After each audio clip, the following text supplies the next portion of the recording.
Hi, I'm Krista Grinderlens, and this is... I'm Michael Grinder. I'm her dad.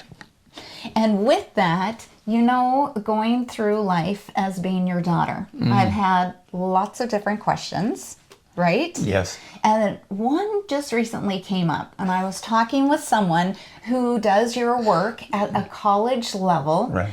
And we'll leave it at her first name, but I really appreciate Anne's question to me was, hey, could you ever interview your dad and have him let us know how his work connects with other people's work, right? Yeah. And so I know we probably can't get to it all today in a short amount of time that we have, but I'd love to start off with the pieces I know and then maybe go from there. But it all started, where did it all start? Southern California.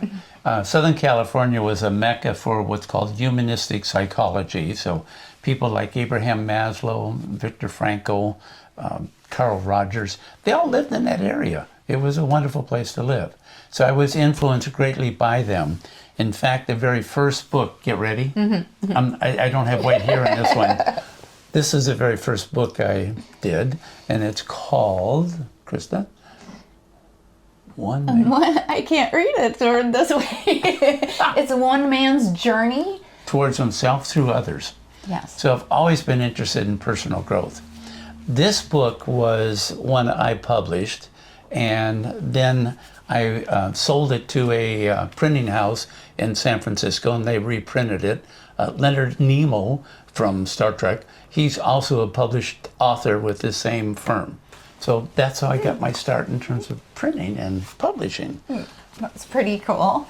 And then we started going through different aspects, and I know that this was your very first educational book. Yeah.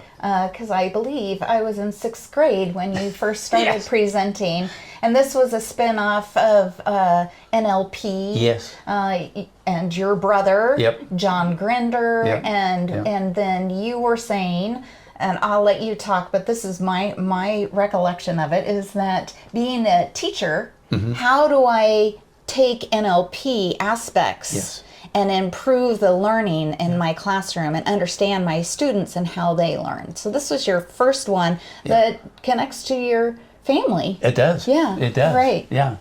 I'm very grateful that NLP, neuro-linguistic programming, taught me how to observe and how to recognize patterns. That's all my books are based on, pattern recognition. Yeah. So I've had the pleasure of working with a variety of people like Eric Jensen, Supercamp, the whole arena of Bob Garnston, just Art Costa. Just, it's been a wonderful, wonderful journey. And if I can throw in someone that you've worked for, the phase, so Love and Logic. Well, let's bring that book out, right? Yeah. Because Love and Logic, Jim Fay used to hire you at their summer institute that they would have, and they would do the Love and Logic, and you would do this book called Envoy. Yeah. And Envoy is, go ahead, what's the connection? It's the nonverbals of Jim's verbal level. And Jim, the Fays, Charles, and they're just wonderful in terms of how do you respond, how do you communicate with someone when you're in a management situation. These are the nonverbals of that same conversation. Yeah. Wonderful. Yeah.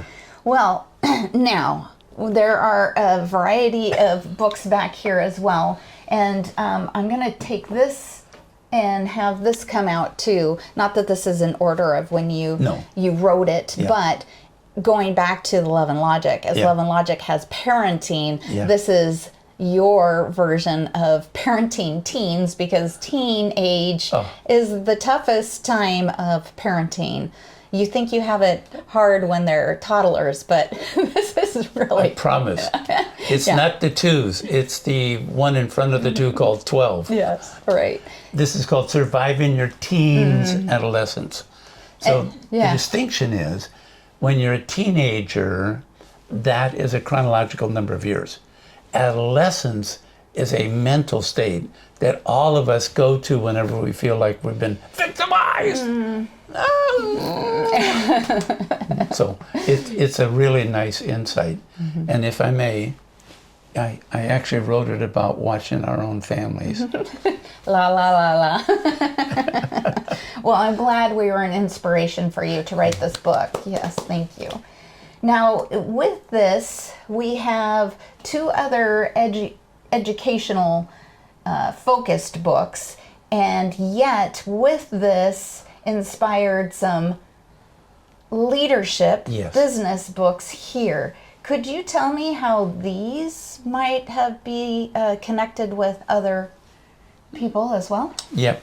The biggest thing that moved me was some research by Marzano.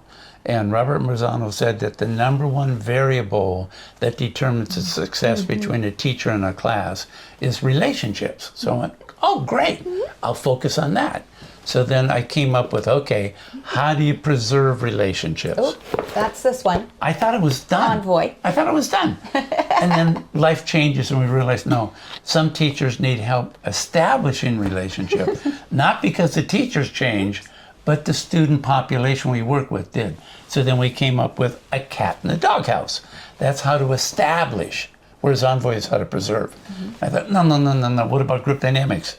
So we had to come up with a third book, which is called The Healthy Classroom. Now, once we did all that between a teacher and their class, we thought, what about the administrators that are on top of that? And so then we had to take all those 3 concepts. How do you establish, how to preserve, and how do you utilize? And I had to write 3 more books. So I've enjoyed writing books. Yes, you have. Yeah. Yeah. I do want one thing I want them to walk away with, if that's okay. Yes. If you want to improve in terms of your own personal growth, one man's journey towards himself through others is still a theme for me. You may want to consider the following. How do I, when I think about an event that has happened, and I want to have more choices on how to, the next time that same thing happens, have more options? One of the things you can do is create in your mind what that scene was where the event took place. Then pretend you're there. Now pretend you are the adult looking at yourself. And when we say adult, that could have been 24 hours ago. So, but you got caught. You went to your adolescence. How do you get out of that? So one of the things you can do is pretend you're in that same environment and then figure out in what direction could you be so you're not next to feeling the emotions, but you can see what actually happened. So figure out, is it in front of me, behind me, to the right, to the left, and figure out a direction. Once you know the direction, say, well, how far? 2 yards, 2 feet, and then establish that. Then find an object that you're at, and it could be, if it's outdoors, it could be a tree. If it's indoors, it could be the window. From that location, look back at you, and now, if you're a male, say, what is he doing? What is she doing? What are them doing? Once you have the pronoun, then let the actual scene unwind, unfold. You realize, oh, without the emotion, I can see what he, she, them are doing. Now I have more options the next time that happens. So we wanted to make sure we gave them that. Yes, and it is DDEOP. So direction, distance. Oh, elevation. Eye level, above eye level, below eye level. Okay, I was like, wait, hold on. Object, and then pronoun. The pronoun. As you said. Yeah. You know, you've just spent some time with us. Becoming a better communicator. And now, because your time is valuable, we want you to go out and try these nonverbal tips and tricks. And do it today. Michael Grinder and Krista Grinder.law. Thank you for spending time with us.